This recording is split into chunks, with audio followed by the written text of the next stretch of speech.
Hello, so I am back. Let's talk about today's story. जब हम किसी नए घर को या फिर किसी प्रॉपर्टी को खरीदते हैं तो उस प्रॉपर्टी के रिलेटेड लीगल इन्फॉर्मेशन के बारे में जानने के साथ साथ उस प्रॉपर्टी के रिलेटेड कुछ ऐसी बातें जानना, जैसे कि वहाँ पहले कौन और कैसे लोग रहते थे और ऐसी घटनाएं जो कि उस प्रॉपर्टी के साथ हुई हैं, इन सब के बारे में जानना भी काफ़ी इम्पोर्टेंट होता है। पर कभी जल्दबाजी में या फिर सस्ते की वजह से लोग कभी कभी कोई ऐसे घर को या फिर ऐसी प्रॉपर्टी को खरीद लेते हैं और ये गलती उनकी लाइफ को बहुत बुरे तरीके से बर्बाद कर देती है। Get ready for exploring horrifying film side of universe with Flip।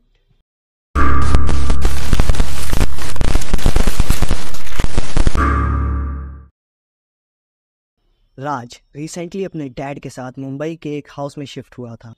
उसकी मॉम नहीं है, अभी कुछ 1 से 1.5 साल पहले एक्सपायर हो चुकी हैं, तो बस ये दोनों ही थे वहाँ। देखो, नॉर्मली मुंबई में घर बहुत एक्सपेंसिव होते हैं, छोटे छोटे घर भी वहाँ बहुत ज़्यादा रेंट पर या बहुत ज़्यादा प्राइस पर सेल होते हैं। लेकिन ये लोग जब मुंबई में शिफ्ट होने वाले थे तो ये ढूंढ रहे थे भाई कि कोई अच्छा घर मिल जाए ठीक ठाक प्राइस पे। तो ये मुंबई के किसी प्रॉपर्टी डीलर से घर के बारे में बात करते हैं कि इनको कोई घर चाहिए जो कि थोड़ा बजट में हो। अब कुछ 7 से 8 दिन बाद वो डीलर इनको एक घर दिखाने ले जाता है और वहाँ जाके जब ये लोग देखते हैं उस घर को तो वो एक काफ़ी बड़ा सा घर है जिसमें अच्छे खासे रूम्स भी हैं, गार्डन है, पार्किंग वगैरह के लिए भी काफ़ी अच्छा स्पेस है वहाँ। इन दोनों को वो घर काफ़ी पसंद आता है और ये बस उस डीलर से उस घर का प्राइस पूछते हैं। तो वो डीलर उन्हें काफ़ी अच्छा प्राइस बताता है। लाइक नॉर्मली मुंबई में जो प्राइस होता है उसके हिसाब से देखें तो वो घर काफ़ी चीप प्राइस पे था। ये सुनकर राज के फादर तुरंत ऑब्वियसली यही सोचने लगते हैं कि क्या है ऐसा इस घर में जो ये इतना सस्ते में मिल रहा है। तो वो ये चीज़ सीधा उस डीलर से पूछ लेते हैं।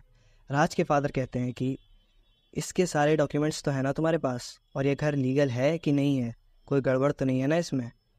तो वो प्रॉपर्टी डीलर कहता है कि उसके पास इसके सारे लीगल पेपर्स हैं और कोई प्रॉब्लम वाली बात नहीं है। एक्चुअली जिनका ये घर है उन्हें अपने बिजनेस के रिलेटेड किसी काम की वजह से जल्दी से जल्दी कहीं और शिफ्ट होना है, तो सिर्फ इसलिए वो इस घर को काफ़ी कम प्राइस में सेल कर रहे हैं और कुछ नहीं है।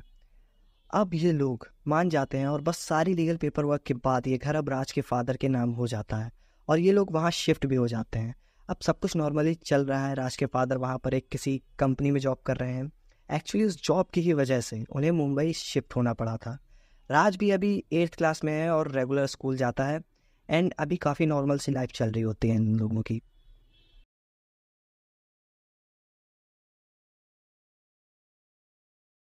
अब कुछ 15 से 20 दिन बीत जाते हैं और यहाँ से कुछ अजीब चीज़ें होना स्टार्ट हो जाती हैं।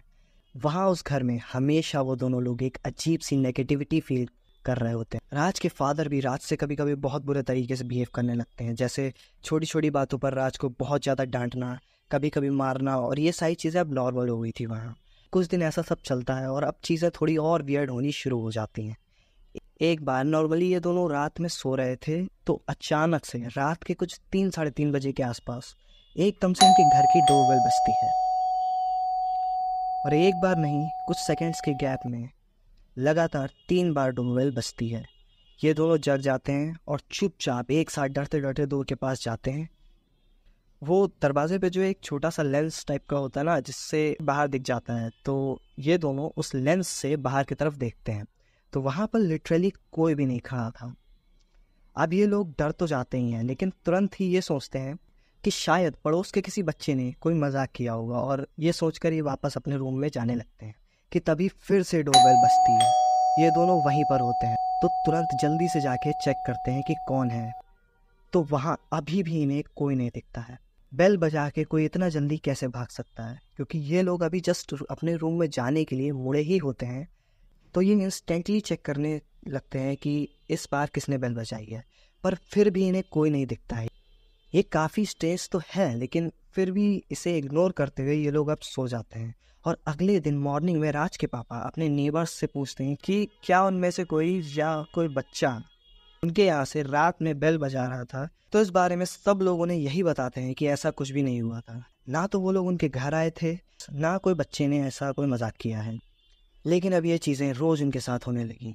रोज़ ही रात को सेम टाइम पर 3 से 4 के बीच में कोई तो उनके घर के डोरबेल को 3 बार बजाता है और जब वो देखते हैं तो उन्हें कोई नहीं दिखता है। लेकिन कुछ दिन बाद अपने आप ये सब एकदम से रुक गया और अब कुछ दिनों तक ऐसा कुछ भी नहीं होता है इनके साथ। बट अब कुछ दिन के बाद एक बार सडनली कुछ बहुत ही भयानक सा इंसिडेंट हो जाता है इन दोनों के साथ।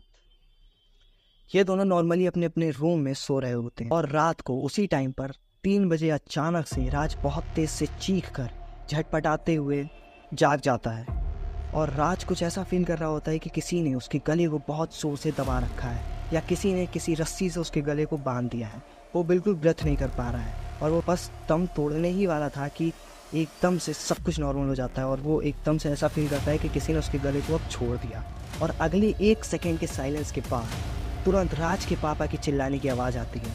राज तुरंत भागकर अपने पापा के रूम में जाता है और वहाँ देखता है कि उसके पापा वहाँ बेहोश पड़े हुए हैं। उनके चेहरे पर खरोच के निशान हैं, खून बह रहा होता है। राज जल्दी से वहाँ पास में रखे एक जग से पानी लेकर अपने पापा पर छिड़कता है और कुछ देर बाद धीरे धीरे उसके पापा होश में आ जाते हैं। वो उनसे पूछता है कि क्या हुआ था। वो बताते हैं कि वो सो रहे थे और एकदम से पैनिक होकर जागते हैं और उन्हें ऐसा फील हो रहा था कि जैसे किसी ने उनका गला दबा दिया हो। राज कहता है कि सेम ऐसा ही अभी मेरे साथ भी हुआ था। अब राज फर्स्ट एड किट लेकर आता है अलमारी से और अपने पापा के फेस पे जो खरोच के निशान थे उन पर कुछ दवाई वगैरह लगाता है। अब ये दोनों अब उस रात को तो बिल्कुल नहीं सो पाते हैं। डरते डरते बस ऐसे ही बैठे बैठे सुबह हो जाती है। अब नेक्स्ट डे ये लोग डिसाइड करते हैं कि इन सब चीज़ों के पीछे की सच्चाई जानने के लिए ये कुछ तो तरीका निकालेंगे। तो राज के फादर ये सोचते हैं कि वो सबसे पहले तो उस डीलर जिसने उन्हें ये घर दिलवाया था उससे पता करेंगे और कुछ नेबर से भी बात करके देखेंगे। डीलर से पूछने पर तो उन्हें कुछ भी पता नहीं चला। इवन राज के फादर ने उस डीलर को पुलिस की धमकी भी दी कि अगर वो सच नहीं बताएगा कि क्या है उस घर में तो वो उस डीलर की पुलिस में कंप्लेंट कर देंगे। बट स्टिल डीलर ने कुछ नहीं बताया। तब ये लोग नेबर्स से पूछते हैं कि क्या बात है। तो वहाँ मोस्टली जितने भी लोग हैं, घर हैं, उन सब से उन्होंने पूछ लिया पर किसी को भी कुछ भी नहीं पता था इस बारे में। और अब इनकी होप बस ख़त्म ही होने वाली थी कि इन्हें वहाँ पर एक काफ़ी पुराना सा घर दिखता है जो कि काफ़ी ओल्ड सा घर था और उसके बाहर जो गार्डन था उसमें एक बूढ़ा सा आदमी बैठा हुआ था। तो ये लोग अब फाइनली एक बार उस आदमी से भी पूछने जाते हैं कि कहीं उसको कुछ पता हो। तो राज के फादर उस आदमी से बोलते हैं, देखिए हम अभी रिसेंटली ही यहाँ उस घर में शिफ्ट हुए हैं। अपने घर की तरफ पॉइंट करते हुए राज के फादर बता रहे थे और हम यहाँ पर कुछ अजीब सी चीज़ें फील कर रहे हैं। जैसे कि रात को 3 बजे हमारे घर की बेल बजती है लेकिन वहाँ कोई भी नहीं होता है। और उस रात को इनको लगा कि किसी ने इनका गला दबा दिया था रात में। इस बारे में भी राज के फादर ने उस आदमी को बता दिया। राज के पापा उस आदमी को सारी बातें बता देते हैं और इतना सब सुनने के बाद वो आदमी पहले तो कुछ नहीं बोलता है और शौक होकर बस उन दोनों को घूरने लगता है। और फिर वो बोलता है कि देखो तुम जितना जल्दी हो सके उतना जल्दी इस घर को छोड़कर कहीं और चले जाओ, नहीं तो कुछ बहुत बुरा हो सकता है तुम्हारे साथ। ये दोनों एकदम शॉक हो जाते हैं और उस बूढ़े आदमी से पूछते हैं कि क्या बात है, आप क्या जानते हैं उस घर के बारे में। अब वो आदमी इन्हें पूरी बात बताने लगता है। वो कहता है, अभी कुछ 4 से 5 साल पहले यहाँ इस घर में एक कपल रहता था और ये दोनों काफ़ी अच्छे लोग थे। लाइक नेबर्स के साथ में काफ़ी अच्छे से बिहेव करते थे और काफ़ी नॉर्मली सब कुछ चल रहा था। लेकिन फिर सडनली विदाउट एनी रीज़न इन लोगों ने काफ़ी रूड सा बिहेव करना स्टार्ट कर दिया था सारे नेबर्स के साथ। और अब सारे ही पड़ोसी इनसे बात नहीं करते थे क्योंकि अब ये लोग बहुत बदतमीजी से, बहुत बुरे तरीके से बात करते थे और अब कोई भी इनसे कोई मतलब नहीं रखता था। और कुछ दिन बाद अचानक से ये लोग एकदम से गायब हो गए। मतलब वैसे तो ये रोज़ आते जाते दिखते थे वहाँ उस एरिया के लोगों को, पर कुछ दिन बाद ये अपने घर से बाहर ही नहीं निकले। लोगों ने पहले तो बस इग्नोर ही कर दिया, लेकिन फिर बाद में वहाँ उस घर के पास से बहुत अजीब सी बदबू आने लगी और रात में वहाँ से उन्हें किसी आदमी और किसी औरत के चीखने की आवाज़ें आने लगी। अब लोगों ने डिसाइड किया कि एक दिन वहाँ जाके देखना ही पड़ेगा कि क्या हुआ है। कुछ 10-12 लोग जाते हैं उस घर में, तो घर का गेट अंदर से लॉक ही था, इसलिए लोग पहले तो नॉक करते हैं पर कोई बाहर नहीं आता है। फिर ये लोग फाइनली उस दरवाजे को तोड़कर अंदर चले जाते हैं। वहाँ अंदर जाके ये लोग देखते हैं कि वहाँ सब कुछ एकदम ठीक है, बस थोड़ी धूल वगैरह है और ऐसा लग रहा है कि यहाँ रहने वालों ने पिछले कई दिनों से इस घर को साफ नहीं किया है। वो सारे लोगों को वहाँ उस घर में कोई भी नहीं दिखता है और वो लोग आवाज़ लगाते हैं पर फिर भी उन्हें कोई रिस्पॉन्स नहीं मिलता है। ये लोग फिर ऊपर की तरफ जाने लगते हैं। वहाँ ऊपर कुछ 3-4 रूम्स थे। ये लोग उन रूम्स को चेक करते हुए जा रहे थे और उन्हें किसी भी रूम में कोई भी नहीं दिखा। और फाइनली वहाँ एक लास्ट रूम बचता है और अब ये उस रूम में चेक करने जाते हैं। उस रूम के पास से बहुत बुरी बदबू आ रही थी। उस रूम के डोर को खोलते ही उन्हें वहाँ सामने की तरफ 2 डेड बॉडीज़ ज़मीन पर पड़ी हुई मिलती हैं। ये डेड बॉडीज़ के गर्दन पर बहुत गहरे कट्स का निशान था और पास में एक चाकू खून से सना हुआ वहाँ पड़ा हुआ था। इसके अलावा उस रूम में कुछ ब्लैक मैजिक वाली चीज़ें जैसे कि कुछ बोन्स, स्कल, एक डॉल जिसका हेड अलग करके किसी सर्कल के बीच रखा है और ऐसी कई सारी अजीब सी चीज़ें थी वहाँ। ऐसा लग रहा था कि वहाँ कोई तो बहुत भयानक रिचुअल हुआ था जिसकी ही वजह से इनकी डेथ हुई है। ये लोग जल्दी से पुलिस को इन्फॉर्म कर देते हैं। कुछ देर बाद पुलिस अपनी इन्वेस्टिगेशन टीम लेकर वहाँ पे पहुँचती है। पुलिस थोड़ी बहुत इन्वेस्टिगेशन करती है और पुलिस को ये साफ साफ एक सुसाइड का केस लग रहा था, तो उन्होंने भी कुछ ज़्यादा इन्वेस्टिगेशन नहीं की और ये केस यहीं बंद हो गया। लेकिन सभी लोग ये मानते थे कि यहाँ पर इन दोनों की डेथ किसी न किसी ब्लैक मैजिक की वजह से या फिर किसी न किसी पूरी शक्ति की वजह से ही हुई है और इसी वजह से कोई भी इस बारे में तुमसे बात नहीं कर रहा था। देखो, इस केस के बारे में यहाँ पर रहने वाला हर एक आदमी, हर एक इंसान और जितने भी घर हैं यहाँ, सब इस केस के बारे में जानते हैं, पर तुम्हें कोई भी इस केस के बारे में कुछ भी नहीं बताएगा। तो राज के फादर पूछते हैं उस आदमी से कि जब इन सब ने इन्हें कुछ नहीं बताया तो वो आदमी कैसे इन्हें ये सारी बातें बता पा रहा है।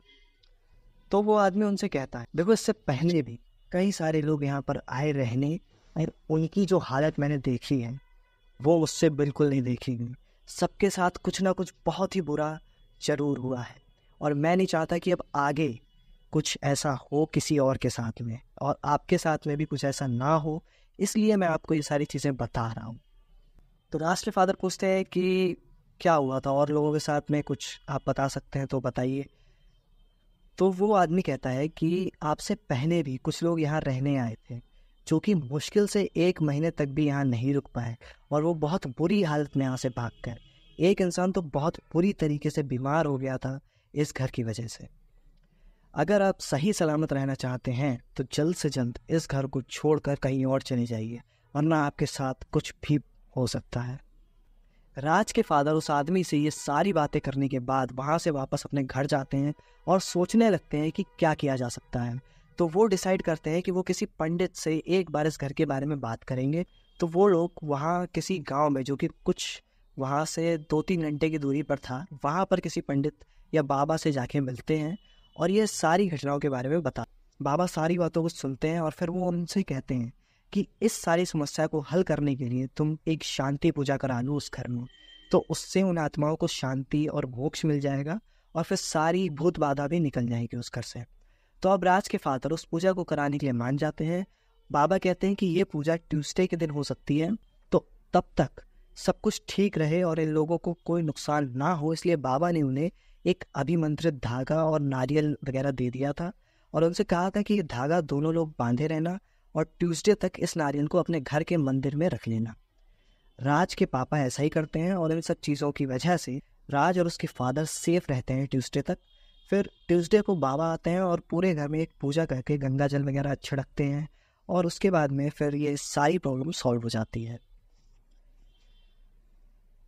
तो गाइस देखो, ये थी राज की स्टोरी और इसीलिए कभी भी कोई प्रॉपर्टी खरीदने से पहले या फिर कोई भी घर खरीदने से पहले उसके ऊपर एक पूजा वगैरह करानी ज़रूरी होती है और उसके थोड़ा बैक स्टोरी जानना ज़रूरी होता है कि वहाँ पर पहले लोग कौन रहते थे और उनके साथ क्या क्या घटनाएं हुई हैं। ये चीज़ अगर तुम्हें पता होगी तो तुम सेफ रह सकते हो। तो ये थी राज की स्टोरी, तुम्हें काफ़ी अच्छी लगी होगी आई होप। एंड अगर तुम्हें लगी हो तो लाइक ज़रूर करना और कमेंट में ज़रूर बताना कि तुम्हें ये स्टोरी कैसी लगी। And thanks for watching and मैं तुमसे मिलूँगा एक नेक्स्ट वीडियो में।